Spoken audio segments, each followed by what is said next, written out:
Assalamualaikum warahmatullahi wabarakatuh dan salam sejahtera semua. Hai, apa khabar? Hari ini cikgu ingin menyentuh salah satu topik di dalam subjek UMB 2112 Matematik Perniagaan. Bab 1 Matematik Keuangan, Subtopik 1.1 Faedah. 1.1.1 Pengenalan jenis-jenis faedah. 1. Kadar faedah rata flat rate. Merujuk kepada bayaran yang dikenakan atas sesuatu perkhidmatan. Ianya untuk pinjaman peribadi dan pinjaman kereta atau pinjaman sewa beli. 2. Kadar faedah tetap fixed rate.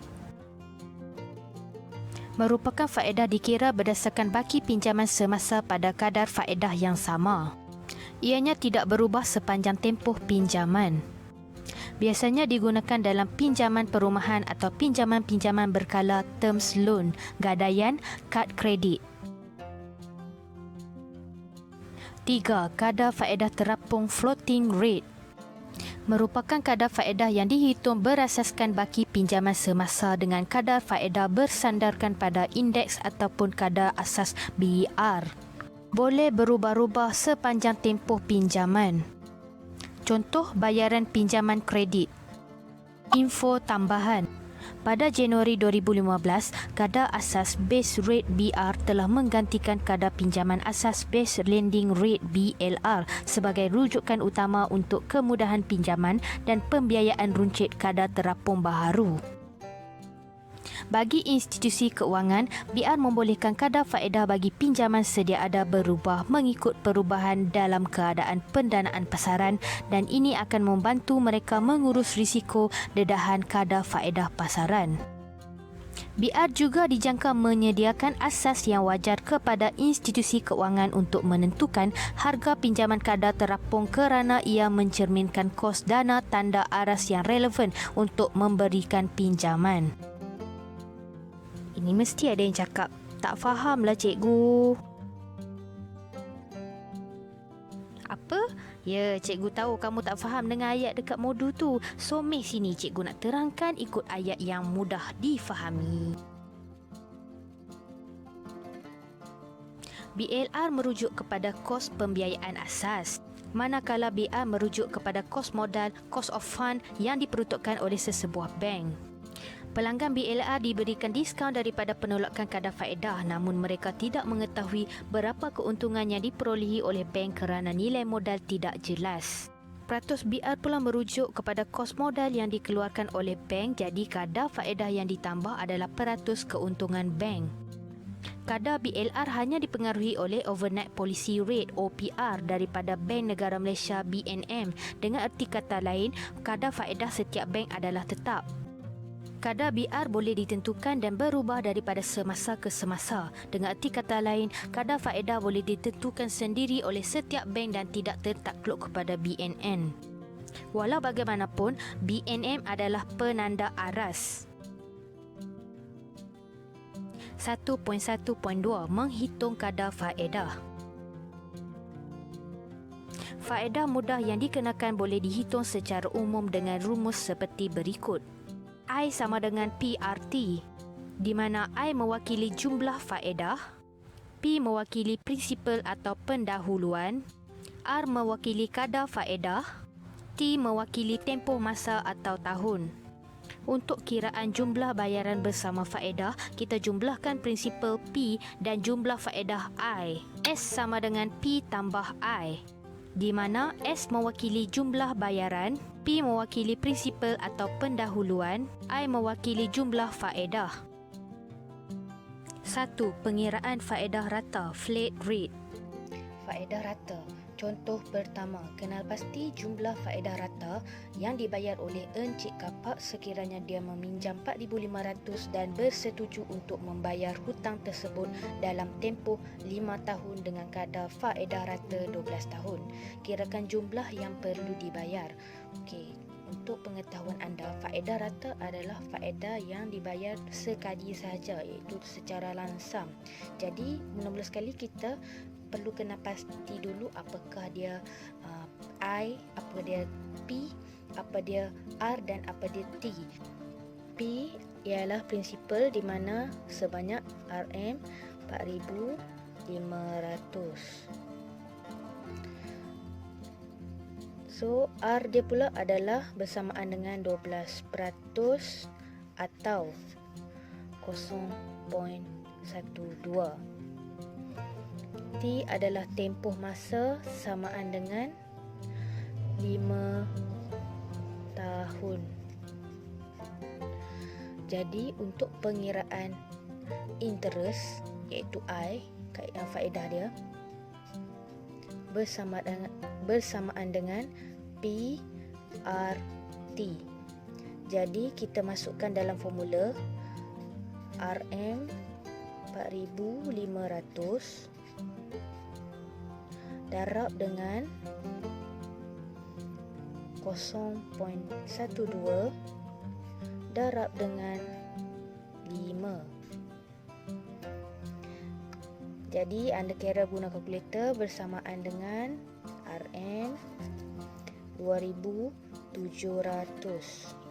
Ini adalah faedah. Sekarang ni dia ingin kita cari jumlah yang perlu dibayar. Jadi kita kena guna formula lagi satu. Formula lagi satu adalah S sama dengan P tambah I, di mana ada jumlah semua sekali yang dia perlu bayar. Jadi prinsipal dia adalah RM4,500 tambah dengan faedahnya adalah 2,700 bersamaan dengan RM7,200. So ini adalah jumlah yang perlu dibayar. Faedah rata contoh 2. Abu membuat satu transaksi yang bernilai RM3,000 dibayar melalui kad kredit. Untuk mengurangkan beban, dia membayar balik transaksi ini. Abu telah meminta bank untuk tukarkan transaksi ini kepada ansuran 6 bulan. Bank telah meluluskan permohonan Abu dengan syarat kadar faedah rata sebanyak 3%. Berapakah jumlah yang perlu dibayar balik oleh Abu? Jadi soalan ni lebih kurang soalan tadi juga. Cuma jalan kerja mungkin cikgu nak buat lebih ringkas sedikit ataupun advance sedikit. Jadi kat sini kita kena tengok P iaitu prinsipal bersamaan dengan RM3,000. R bersamaan dengan 3% ataupun 0.03 dan T bersamaan dengan 1. Okey, dekat sini kita guna formula sebab dia nak jumlah.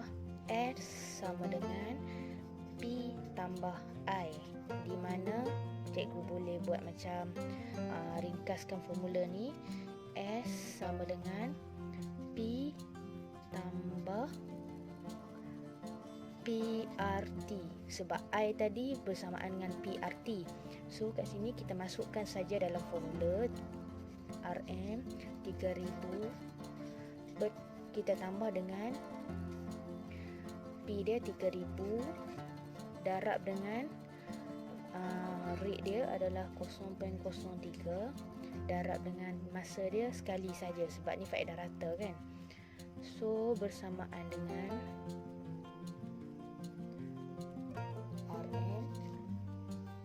RM3,090. So harap anda jelaslah dengan ni. 2. Pengiraan faedah tetap fixed rate. Okey, soalan faedah tetap contoh pertama. Puan Amirah hendak membeli set TV berharga RM2,800. Dia bercadang untuk membeli dengan membuat ansuran bulanan dan membayar balik membayar duit muka pada harga RM300. Jumlah baki harga set TV tersebut akan dikenakan faedah tetap sebanyak 6.5% setahun dan mesti diselesaikan dalam tempoh 10 bulan. Kirakan A. Jumlah faedah dikenakan, B. Jumlah yang perlu dibayar, C. Jumlah yang perlu dibayar setiap bulan. Jadi kat sini mula-mula sekali dia nak faedah. Okay, formula untuk faedah I sama dengan PRT. Jadi kat sini P dia sebabkan ni macam tak terlalu banyak sangat ruang, jadi cik buat P dia prinsipal kat sini. Lepas tu ni down payment faedah tetap dia adalah 6.5% dalam masa 10 bulan. So untuk mengira interestnya, mula-mula sekali kita perlu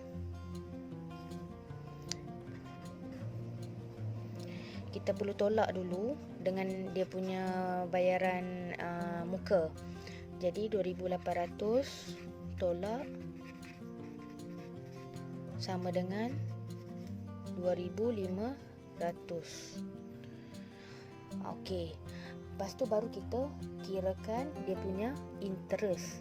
Jadi kat sini interestnya adalah bersamaan dengan PRT sama dengan kita masukkan 2,500 darab dengan 0.065 mewakili faedahnya dan jumlah yang dia perlu bayar dalam masa 10 bulan dia kena 10/12 sebab dia kena ambil masa setahun. Jadi kita kena tukarkan dia kepada masa setahun lah. Kita tak boleh letak 10 bulan, kita kena letak 10/12. Jadi interest yang perlu dibayar adalah RM135.42. Itu yang pertama. Yang kedua, B. Jumlah yang perlu dibayar. Jumlah yang perlu dibayar adalah S sama dengan P tambah I, di mana RM 2,500 tambah dengan interest tadi RM 135.42. Jadi bersamaan dengan 2,635.42.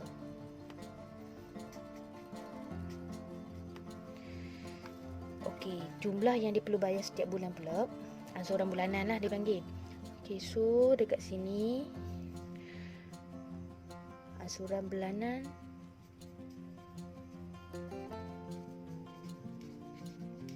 bersamaan dengan jumlah pinjaman dengan jumlah bulan bayaran.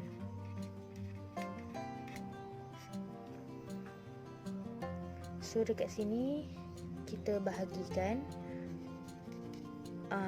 tadi jumlah yang perlu dibayar tadi RM2,635.42. Kita bahagikan dengan 10 bulan sebab dia akan selesaikan dalam masa 10 bulan. Jadi ansuran bulanannya adalah RM263.54. Okey, jelas harap anda semua faham dengan penerangan. Okey, faedah tetap contoh yang kedua. Bernard merupakan seorang guru. Dia telah membuat satu pinjaman sebanyak RM5,000 dengan bank A untuk rawatan anak dia. Tawaran yang ditawarkan oleh bank A adalah faedah tetap sebanyak 4%. Hitungkan ansuran Bernard sekiranya dia meminjam selama 9 bulan. Jadi dia nak ansuran bulanan. Pertama sekali kita tengok P bersamaan dengan RM5,000. R dia bersamaan dengan 4% atau 0.04 dan tempohnya adalah 9 bulan. Jadi jumlah faedahnya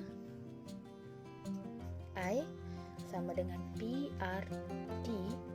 Jadi kita masukkan dalam formula 5,000 darab dengan 0.04 darab dengan 9/12 sama dengan RM RM150. Ini untuk interest. Jadi jumlah pinjaman S sama dengan P tambah I, di mana P adalah sebanyak RM5,000 tambah dengan 150 bersamaan RM5,150. Okey, ni jumlah. Sekarang ni dia nak ansuran. Jadi untuk ansuran, formula dia tadi adalah jumlah yang perlu dibayar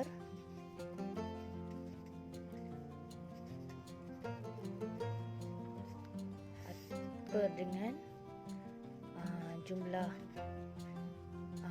bulan bayaran. Jadi kat sini kita masukkan RM 5,150 tekan dengan sebanyak 9 bulan. Jadi akan dapat RM RM572.22. Ini adalah ansuran dan ini adalah jawapan yang akhir. Diharap agar pelajar memahaminya.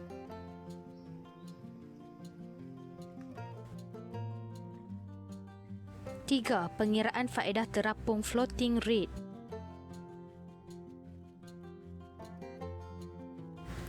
Baiklah, untuk soalan faedah terapung ini, soalannya berbunyi, Encik Adam melakukan pinjaman sebanyak RM10,000 dengan kadar faedah sebanyak 7% untuk tempoh 2 tahun. Tunjukkan pengiraan bayaran ansuran faedah dan pokok Encik Amin untuk 3 bulan pertama sekiranya dia perlu membayar RM447.73 sebulan. Jadi, untuk bulan pertama, kalau kita ingin mengira kadar faedah bulanan, formulanya ialah PRT di mana T mewakili 12 bulan. Kalau untuk formula pengiraan faedah PRT, iaitu P darab R darab T, yang tu mewakili tahunan. Jadi ini kita nak cari bulanan, jadi kita per dengan 12. Jadi kat situ kita perkan, kita ambil prinsipal dia 10,000 kali dengan 0.07 per dengan 12 bulan dan kita akan dapat RM58.33. Untuk jumlah bayaran hutang ataupun pokok pula, formulanya adalah bayaran bulanan tolak kadar faedah bulanan. Di mana kat sini dia berikan RM447.73, kita tolakkan dengan kadar faedah bulanan sebanyak RM58.33 dan kita akan mendapat jumlahnya RM389.39. Jadi untuk baki hutang pula, kita perlu ambil prinsipal dia, iaitu RM10,000. Kita tolakkan dengan RM389.39 dan kita akan mendapat jumlahnya, iaitu RM9,610.61. Baiklah, untuk bulan kedua pula, kadar faedah sama juga, dia punya formula PR bahagi dengan T. Jadi untuk prinsipalnya kita ambil baki, jumlah baki untuk bulan pertama iaitu RM9,610.61. Kita darabkan dengan interest 0.07, kita bahagikan dengan 12 dan kita dapat nilai RM56.06. Jadi jumlah bayaran hutang ataupun pokok bersamaan dengan bayaran bulanan RM447.73. Kita tolakkan dengan kadar faedah tadi RM56.06. Jadi akan dapat nilainya RM391.67. Untuk jumlah baki hutang, kita ambil prinsipal bulan 1 tadi tu, kita tolakkan dengan jumlah bayaran hutang pokok dan kita akan dapat sebanyak RM9,218.94. Baiklah, untuk bulan ketiga pula, sama juga macam tadi, P kita memang ambil bulan yang kedua, itu bulan yang sebelum dia. Jadi P dia sebanyak RM9,218.94. Kita darabkan dengan interest 0.07, kita bahagikan dengan 12. Jadi kita akan dapat RM53.77. Jumlah bayaran hutang ataupun pokok, kita ambil amount bayaran bulanannya adalah RM447.73. Kita tolakkan dengan RM53.77 dan kita akan dapat RM393.95. Jadi jumlah baki hutang untuk bulan yang ketiga, prinsipal bulan kedua tadi, kita tolakkan dengan jumlah bayaran hutang pokok dan kita akan dapat nilai baru RM8,824.99. Faedah terapung contoh yang kedua. Lam telah menyimpan RM2,000 dalam satu simpanan yang menawarkan kadar faedah terapung sebanyak 4% setahun. Jika Lam menyimpan 4 tahun tanpa kompaun faedah, hitungkan jumlah faedah yang Lam akan dapat sekiranya kadar pada tahun ketiga sahaja adalah 5%. Jadi dekat sini dia ada interest yang terbahagi kepada dua lah. Satu pada 3 tahun, satu lagi pada setahun yang terakhir. Jadi kita kena buat prinsipal dia adalah bersamaan dengan 2,000. Interest sama dengan, dia ada dua lah, RM2,000 darab dengan 0.04 darab 3. So ini interest yang pertama, dan lagi satu tu tahun yang lagi satu tu dia 2,000 darab 0.05 darab 1. Jadi jumlahnya adalah 240 tambah 100 sama dengan RM340. Jadi ini adalah jumlah interest yang perlu dibayar oleh Encik Lam. 1.1.3 Menyelesaikan masalah melibatkan dapatan masa, kadar faedah dan prinsipal. Cuba anda jawab soalan-soalan daripada modul. Adakah anda dapat jawapan seperti yang dinyatakan ataupun tidak? Selamat mencuba. Okey, itu saja daripada cikgu. Diharap agar perkongsian cikgu di dalam video ini membawa manfaat kepada semua yang menonton video ini, khususnya kepada para pelajar yang mengambil kursus ini dengan cikgu.